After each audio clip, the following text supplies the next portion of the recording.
Altındır bağlara, bilent dağlara, diyarman oyununda gidin şağlara.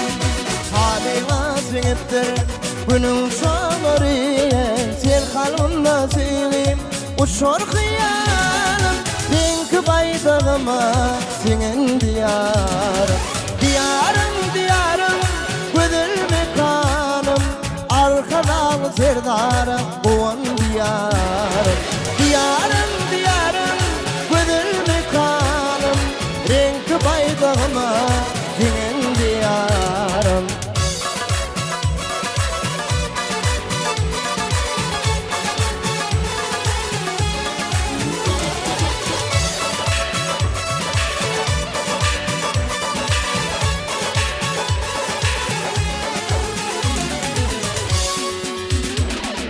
Gecevlerin birinden odarlar, Ak Türkmen'e devlet diğer odarlar. Derilere paştırdın güzeller, Sinne var namusum var. Renk baydağıma senin diyarım, diyarım diyarım güzel mekanım. Renk baydağıma senin diyarım, diyarım diyarım güzel mekanım. Arkadan serdara oğan diyarım.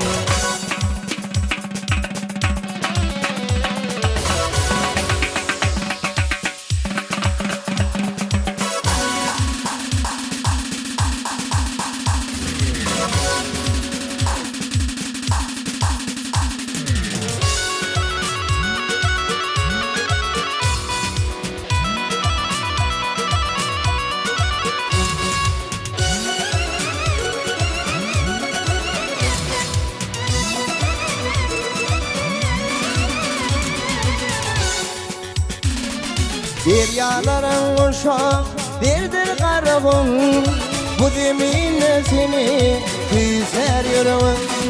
Atı mekanik dünya gerilim, sayla sen ödüne erkinlik yar. Renk baydağıma senin diyarım, diyarım diyarım güzel mekanım. Her kalbimda sevi uçur hıyalım, diyarım diyarım güzel mekanım. Arkadan serdara oğan diyarım, renk baydağıma senin diyarım. Arkadan serdara oğan diyarım, diyarım diyarım diyarım